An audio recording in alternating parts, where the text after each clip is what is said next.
একদমই কথাগুলো বলে চলে যায় আশ্বিন। মারিয়ার মুখে বিজয়ের হাসি, সেও চলে আসে সেখান থেকে। একা একা বসে থাকে অধরা।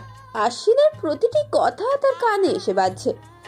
এখনো পর্যন্ত যতটুকু সাহস মনে ছিল এখন সম্পূর্ণভাবে ভেঙে পড়েছে সে। ঈশা এসে সামনে নেয় তাকে। প্রিয় বান্ধবীর কান্নায় বারবার চোখ ভিজে আসছে তার নিজেরও। হাসপাতালের বারান্দায় নীরবে বসে থাকে দুইজনে। বর্তমান। মামি, ধ্যান কোথায় তোমার? মামা কখন থেকে তোমাকে ফোন করছে, ফোন রিসিভ করো না তুমি? টুসির কথায় অতীতের ঘোর কেটে যায় তার। অজান্তেই চোখ বেয়ে পানি গড়িয়ে পড়ে। রাতের অন্ধকারে আড়াল পড়ে যাচ্ছে সেই কান্না। তুমি যাও টুসি, আমি ফোন করছি মামাকে। আচ্ছা। চলে যায় টুসি। একটি দীর্ঘশ্বাস ফেলে ফোন হাতে তুলে নেয় সে। স্ক্রিনে আশ্বিনের অনেকগুলো ফোন আর মেসেজ। পাশে রেখে দেয় সে ফোনটা। ভালো লাগছে না তার, ইচ্ছে নেই তার কথা বলার। অন্ধকার ঘরে ঢুকে খাটে শুয়ে পড়ে সে। মুহূর্তেই তলিয়ে যায় গভীর ঘুমে। সকালে গতকাল রাত করে ডিউটি শেষে বাসায় ফিরে ঘুমিয়ে আজ সকালে আর চোখ খুলছে না আশ্বিনের। বেলা বাজে 11টা, তবুও ঘুম যেন যাওয়ারই নাম নেই মহাশয়ের। বহু কষ্টে আড়মোড়া ভেঙে উঠে বসে সে। পিট পিট করে চোখ মেলতেই অধরাকে কফি হাতে দেখে চমকে ওঠে। অধরা, তুমি কখন এসেছো? কিভাবে এসেছো? আমাকে ডাক দাওনি কেন? সকালেই এসেছি, একা এসেছি বাস দিয়ে, আর এসেই আপনাকে ডেকেছি, কিন্তু আপনি ওঠেননি। কথাগুলো বলে আশ্বিনের পাশে বসে পড়ে অধরা। আশ্বিন নির্লিপ্তভাবে তাকিয়ে থাকে অধরার দিকে। কি এভাবে কি দেখছেন? চোখ খোলা কেন তোমার? কি কারণে এত কেঁদেছিলে তুমি? কেউ কিছু বলেছে তোমাকে? একটা দীর্ঘশ্বাস ফেলে অধরা। কিভাবে বলবে সে মহাশয়কে যে সে তার অতীতের কথায় কেঁদে উঠেছিল? অতীতকে যে সে আর মনে করতেই চাইছে না। তাই হাতের মগটা আশ্বিনের দিকে এগিয়ে দেয়। স্বামীকে রেখে এত দূরে আমার মন বসছিল না, তাই দৌড়ে আপনার কাছে চলে এসেছি। সবে মাত্র কফিতে চুমুক দিচ্ছিল আশ্বিন। অধরার কথায় সে আতকে উঠে ড্যাব ড্যাব করে শুধু তাকিয়ে থাকে তার দিকে। অধরার চোখে মুখে চাঞ্চল্য। একটা রহস্যের হাসি দিয়ে চলে যায় সে রুম থেকে।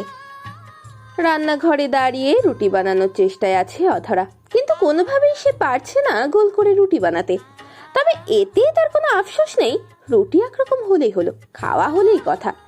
এদিকে অধরার কর্মকাণ্ড দেখতে লুকিয়ে রান্নাঘরে প্রবেশ করে আশ্বিন। পানি খাওয়ার নাম করে অধরার পাশে দাঁড়িয়ে আর চোখে তাকে পর্যবেক্ষণ করতে থাকে। পৃথিবীর যত ধরনের আকৃতি আছে সব আকৃতির রুটি তো বানিয়ে ফেললে, শুধু গোল করে বানানোটা এখন বাকি আছে। আশ্বিনের কথায় বিরক্ত হয় অধরা, কিন্তু তা প্রকাশ করে না সে। কি কি চাই আপনার? তোমাকে কিছু বলতে চাই। রুটি বানানো বন্ধ করে ফিরে তাকায় অধরা। আশ্বিনের পা থেকে মাথা পর্যন্ত একবার চোখ বুলিয়ে নেয় সে। এমনভাবে কথাটা বলছেন যেন আমাকে কোনো রোম্যান্টিক লং ড্রাইভে নিয়ে যেতে এসেছেন। সোজাসুজি বলুন কি বলতে এসেছেন। অধরার কথায় ভ্রুযুগল কুঁচকে ফেলে আশ্বিন। এই মেয়ের স্বভাব হলো সব বিষয়ে খোঁটা দিয়ে কথা বলা। তোমার আজ সকালে হাসপাতালে ডিউটি ছিল না? হ্যাঁ। তাহলে কখন যাবে তুমি? 9টা বাজতে আর 20 মিনিট বাকি। ভরকে যায় অধরা। দ্রুত ঘড়ির দিকে তাকাতেই চোখ বড় হয়ে যায় তার। তাই তাড়াহুড়ো করে হাতে থাকা রুটি ভাজতে শুরু করে সে। কি করছো এসব? দেখতে পাচ্ছেন না আপনি? নাস্তা না বানালে কি খেয়ে যাব আমি? আপনার কথা জানি না, তবে আমি মোটেও না খেয়ে থাকতে পারবো না। একটি দীর্ঘশ্বাস ফেলে আশ্বিন। এই মেয়েকে তার আর কিছুই বলার নেই, তাই একটি দীর্ঘশ্বাস ফেলে চলে যায় সে। হাসপাতালের সামনে অধরাকে পৌঁছে দেয় আশ্বিন। আজ মহাশয়ের অফ ডে, তাই অধরার কথা মতো ওনাকেই দুপুরের খাবারের ব্যবস্থা করতে হবে। এই কথা শোনার পর আশ্বিনের মুখের অবস্থা মনে হতেই বারবার হাসি আসছে অধরার। অবশেষে তোর দেখা পেলাম আমরা। কিরে ঈশা, মনে হচ্ছে মোটা হয়ে গিয়েছিস, ব্যাপার কি? হ্যাঁ। অধরার কথায় ঘাবড়ে যায় ঈশা। ওজন নিয়ে সে দারুণ সচেতন মেয়ে, তাই অধরার কথা শুনে দৌড়ে গিয়ে এক নজর নিজেকে আয়নায় দেখে নেয় সে। অতঃপর জারিফকে জিজ্ঞেস করে। এদিকে ঈশার কাজে হেসে যাচ্ছে বাকি সবাই। কথাবার্তাই তো মনে হচ্ছে আমরা আমাদের আগের অধরাকে ফিরে পেতে যাচ্ছি। অধরা কখনো পরিবর্তন হয়নি অনিক, শুধু কোনো এক বিশেষ কারণে নিশ্চুপ ছিল এতদিন। মৃদু হাসি দেয় অনিক। এতক্ষণে চলে এসেছে বাকি সকলে, তাই বাকি সবার সাথে ওয়ার্ডে রাউন্ড দিতে চলে আসে সবাই। এদিকে বাসায় বসে বসে আরশির সাথে ফোনে কথা বলছে আশ্বিন।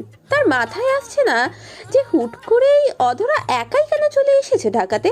কি এমন জরুরি ছিল যে এভাবে সবাইকে কিছু না জানিয়ে চলে আসার? অধরাকে সে অবশ্য অনেকবার জিজ্ঞেস করেছে, কিন্তু সে কোনো উত্তর দেয়নি। ভাইয়া বিশ্বাস করো, ভাবির রাত থেকে মন খারাপ ছিল। রাতে খাবার না খেয়ে ঘুমিয়ে পড়ছিল। তারপর সকালে উঠে দেখি বাসায় নেই। সবাই খুব টেনশনে ছিলাম। কোনো কথা না বলে মাথা চুলকে নেয় আশ্বিন। এতক্ষণ ধরে সে ভাবছিল হয়তো আরশির থেকে সে কিছু জানতে পারবে, কিন্তু না, আরশির তো নিজেই কিছু জানে না। আচ্ছা বাদ দে এসব কথা, বাকি বলিস টেনশন না করতে। আচ্ছা ভাইয়া শোন, রাশেদা খালা টুসি কদিন পর ঢাকা আসবে। মা বলছে তাদের কিছুদিন তার কাছে থাকতে। ঠিক আছে। এটাই কিন্তু তোমার সুযোগ ভাইয়া। অবাক হয় আশ্বিন। কিসের কথা বলছে আরশি? কিসের সুযোগ? চোখে মুখে বিরক্তি ফুটে ওঠে আরশির। এমন একটা হাবা বড় ভাই তার কপালেই কেন জুটলো? মাঝে মাঝে খুব মায়া হয় তার অধরার জন্য। কিসের সুযোগ মানে? তোমার বাবার ডাক শুনে সুযোগ? বাপ হওয়ার ইচ্ছে আছে না কি নাই? দেহা চোখ নেই, বড় ভাই আমি তোর, কথাবার্তা বুঝে বল। মুখ ভেঙচি দেয় আরশি। আসছে বড় ভাই, জানা আছে তার লাজুক ভাইকে তার। ভাইয়া ভালোর জন্যই তো বলছি, কথাটা মাথায় রেখো। ফোন কেটে দেয় সে। রেগে ফোনটা কাটের একপাশে রাখে আশ্বিন। 2 দিনের পিচ্ছি কিনা তাকে উপদেশ দিতে এসেছে। কথাটা মনে হতেই রেগে রুম থেকে বেরিয়ে যায় খাবারের আয়োজন করতে। ঝিরঝির বৃষ্টিতে পরিবেশ মুখরিত। মাঝে মাঝে শোনা যাচ্ছে মৃদু মেঘের ডাক। এই অসময়ে বৃষ্টিতে অধরা পড়েছে মহা বিপাকে। হাসপাতাল থেকে আজ একা যাওয়ার কথা ছিল তার, কিন্তু হুট করে এই বৃষ্টি যেন রাস্তার সব রিকশাকে শূন্য করে দিয়েছে। তাই বৃষ্টি কমে আসলে ফিরে যাওয়ার অপেক্ষা করছে সে। আশ্বিন ভাই আসেনি তোকে নিতে? না, আজ আমার একা যাওয়ার কথা ছিল। কোনো সমস্যা নেই, আমি পৌঁছে দিব তোকে। বাইক সাথে আছে আমার সাথে। আচ্ছা বৃষ্টি একটু কমে আসুক, তারপর না হয় যাব। জারিফ মাথা নেড়ে অধরাকে নিয়ে হসপিটালের ক্যান্টিনে এসে বসে। টিনের চালে বৃষ্টির পানি ধুপধাপ শব্দ হচ্ছে। জারিফ, তোকে একটা প্রশ্ন করার ছিল। বল। হাসান স্যার কি তোকে নিজ থেকে রাফিন ভাইয়ার রিপোর্টগুলো দেখিয়েছিল?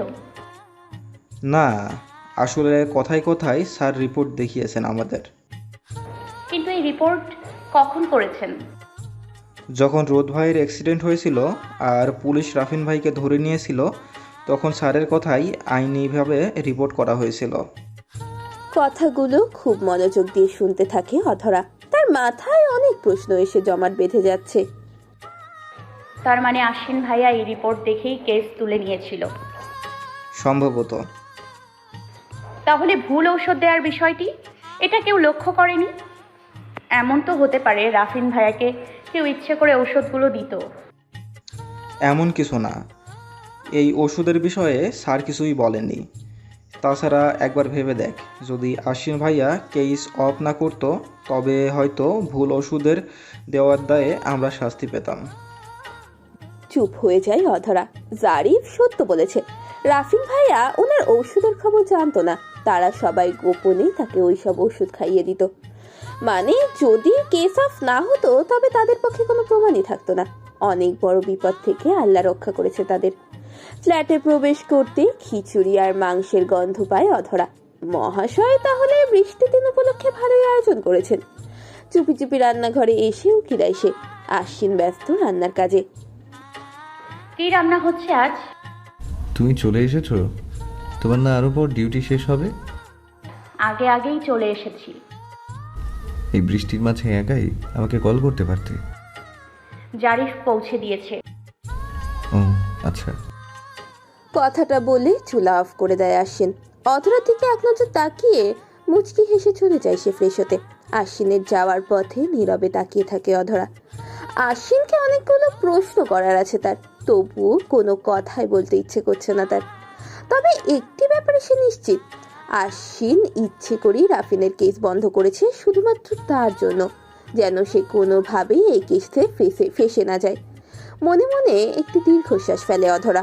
বারান্দায় চায়ের কাপ হাতে একা বসে পুরনো কথাগুলো আর একবার মনে করছে অধরা। রাফিন সেদিনের ওই ঘটনার পর অনেক পাল্টে গিয়েছে।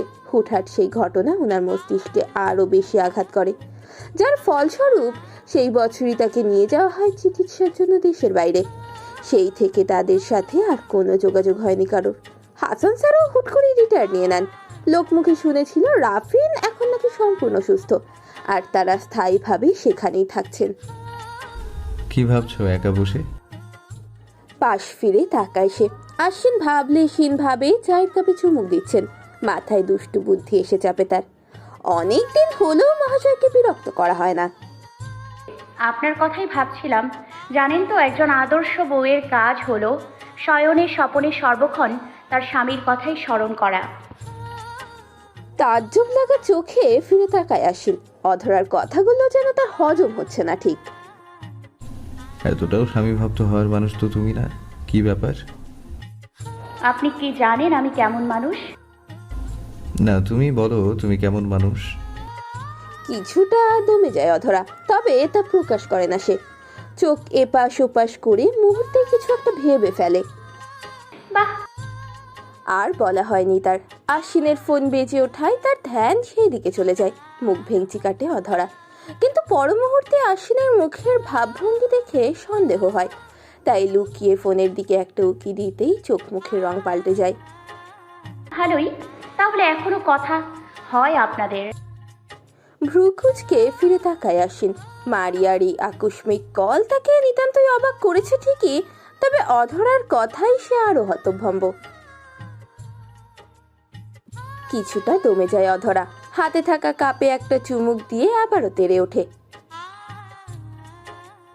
হতভম্ব আশ্বিন। কি বোঝাতে গিয়ে কি বুঝালো এই মেয়ে? আমি এমনটা কখন বোঝালাম? সব কথা বলে বোঝাতে হয় না, আমি সব বুঝতে পেরেছি নিজেই। খুব ভালো করেছো। কঠোরভাবে কথাটা বলেই চলে যায় আশ্বিন। এর মাঝেই মারিয়ার আবারও কল আসায় রেগে ফোনটা অফ করে দেয় সে। চোখ ছোট ছোট করে আশ্বিনের যাওয়ার দিকে তাকিয়ে বিস্কুট খেয়ে নেয় অধরা। সন্ধ্যার পর থেকেই আকাশের অবস্থা বিশেষ ভালো নয়। মহাশয় কিছুক্ষণ আগেই হাসপাতাল থেকে ফিরে এসেছেন। অধরা একবার রুমে উকি দিয়ে দেখে আশ্বিন ওয়াশরুমে ফ্রেশ হচ্ছেন। সকাল থেকে আজ মহাশয় মুখ ফুলিয়ে বসে আছেন, কোনো কথাই বলছেন না। আশ্বিনের এইভাবে গম্ভীরতা তার সহ্য হচ্ছে না। আসলে সে নিজেও কথা না বলে থাকতে পারছে না। তাই রান্নাঘরে এসে আশ্বিনের জন্য কফি বানাতে শুরু করে সে।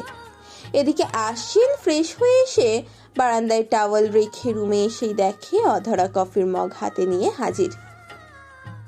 কি চাই? আপনাকে ছাড়া আমি আর কি চেয়েছি জীবনে? অধরার কথায় একটা তাচ্ছিল্যের হাসি দেয় আশ্বিন। অধরা ততক্ষণে চলে এসেছে আশ্বিনের পাশে। মনে হলো বিশ্বাস করলেন না আমার কথা। আরে না, অবিশ্বাস করবো কেন? দাও আমার কফি। ঘাপটি মেরে বসে থাকে অধরা। মহাশয় কি সাবলীলভাবে বসে নিজের ফাইল দেখতে দেখতে কফি খাচ্ছেন। রাগে দুঃখে গিয়ে পড়ার টেবিলে বসে পড়তে শুরু করে সে। রাত ঘনিয়ে আসার সাথে সাথে আকাশ যেন আরো বেশি মেঘলা হয়ে উঠছে। বাতাসের বেগ বেশি, যেন বড় কোনো ঝড়ের পূর্বাভাস। বই খাতা গুছিয়ে রেখে অধরা এক নজর দেয় খাটে আয়েশ করে বসে থাকা আশ্বিনের দিকে। মহাশয় সারাটা দিন ব্যস্ত থাকবে হাসপাতালে, আর রাতে ব্যস্ত থাকবে ফাইলপত্র নিয়ে। বাহ, কি সুখী মানুষ। বড় বড় পা ফেলে অধরা রুম থেকে বেরিয়ে যেতে নিতেই কারেন্ট চলে যায়। মুহূর্তেই চারিদিকে ছড়িয়ে পড়ে আধার। আশ্বিন কথাটা বলেই নিজের ফোনের লাইট অন করে। বাহিরে ঝড়ের সাথে বৃষ্টিও শুরু হলো। মাঝে মাঝে মৃদু মেঘের ডাক। আশ্বিনের ফোনের আলোয় অধরা এসে খাটের একপাশে বসে জানালা দিয়ে বৃষ্টি দেখতে শুরু করে। খানিক বাদে ঘরে মোম নিয়ে এসে তার পাশে বসে আশ্বিন। অভিমানে মুখ ঘুরিয়ে নেয় অধরা। তোমার জন্য একটা গিফট নিয়ে এসেছিলাম, কিন্তু তুমি তো দেখছি রেগে আছো। তাহলে এখন গিফটের কি হবে? কিসের গিফট? গম্ভীর হয়ে কথাটা বলতেই চোখের সামনে একটা গাজরা ফুলের মালা দেখতে পায় সে। অবাক হয় অধরা। কলেজে থাকাকালীন আশ্বিন মাঝে মাঝেই তার জন্য গাজরা ফুলের মালা নিয়ে আসতো। কথাটা মনে হতেই মহাশয়ের দিকে ফিরে তাকায়। হঠাৎ শুনেছি বউ রেগে থাকলে নাকি উপহার দিতে হয়, তাই নিয়ে এসেছি তোমার জন্য। একটা লাজুক হাসি দিয়ে হাত সামনে বাড়িয়ে দেয় অধরা। আশ্বিন কথা না বাড়িয়ে অধরাকে গাজরা পরিয়ে দেয়। তুমি জানো এই গাজরা তোমার হাতে কতটা মানায়? থমকে ফিরে তাকায় আশ্বিন। কি সুন্দরী না মানে? এই মেয়ে, তুমি শুধু অধরা না, আমি যেহেতু এত সুন্দর হ্যান্ডসাম, তাহলে আমার হাড্ডি হয়ে তুমি কি কম সুন্দরী হবে নাকি? আহাম্মক হয়ে হা হয়ে তাকিয়ে আছে অধরা। এভাবে তো কখনো ভেবে দেখেনি সে। সত্যি বলেছে মহাশয় অনেক। কথাটা মনে হতেই একরাশ লাজুকতা ভর করে তার মনে। হঠাৎ আশ্বিন অধরার কপালে পড়ে থাকা চুলগুলো সরিয়ে কানের পিঠে গুজে দেয়। অধরা এক ধ্যানে তাকিয়ে থাকে তার দিকে। মোমবাতির মৃদু আলোই তার ভালোবাসার মানুষ। অনেক বিরহ, কষ্ট, যন্ত্রণা সহ্য করে তাকে পেয়েছে সে। যদিও অনাকাঙ্ক্ষিত সেই পাওয়া, তবুও তো তারই একান্ত ব্যক্তিগত। কথাগুলোর মাঝেই হঠাৎ একটি বড় বজ্রপাত হতেই অধরা চমকে উঠে আশ্বিনের টি শার্ট খামচে ধরে। হেসে ওঠে আশ্বিন। অধরার ভীত চোখ মুখ আর কাপা ঠোঁটজোড়া তাকে আকৃষ্ট করতে চাইছে। এক ধ্যানে কিছুক্ষণ সেই দিকে তাকিয়ে চোখ ফিরিয়ে নেয় সে। এমনিতেই অধরা এখনো তাকে আর তাদের এই বিয়েকে মানতে পারছে না। এর মাঝে একটি ভুল কাজে তার অধরাকে চিরতরে না হারাতে হয়। আসেন, এভাবে বিদ্যুৎ পড়ে আমাকে হার্টের রোগী বানাতে চাইছেন নাকি? বিদ্যুতের কথা রাখো, আগে আমার টি শার্ট ছাড়ো। যেভাবে আমাকে বন্দি করে রেখেছো, কখন যেন খাপ ছাড়া হয়ে কন্ট্রোল হারিয়ে ফেলি, তখন করো না কোনো আফসোস। আশ্বিনের কথায় চুপসে যায় সে। কিছুটা দূরে সরে গিয়ে মিনমিন কণ্ঠে বলে, আফসোস কেন করব? আফসোস করার কি আছে? আপনি তো আমার।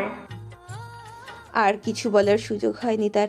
মুহূর্তেই ওষ্ঠদয় দখল হয়ে যায় তার। বুঝে আসে চোখ জোড়া। আজ অধরার ফাইনাল ইয়ারের শেষ পরীক্ষা। পরীক্ষা শেষে বন্ধুমহল মিলে অনেকক্ষণ ধরে হইচই করে পুরো কলেজ মাথায় তুলে অবশেষে রওনা হচ্ছে বাসায় যাওয়ার উদ্দেশ্যে। অনিক আর সাদমান, তোরা সত্যি করে বলবি যে কবে বিয়ে করবি? দেখ জারিভার ঈশাও বিয়ে করে নিল।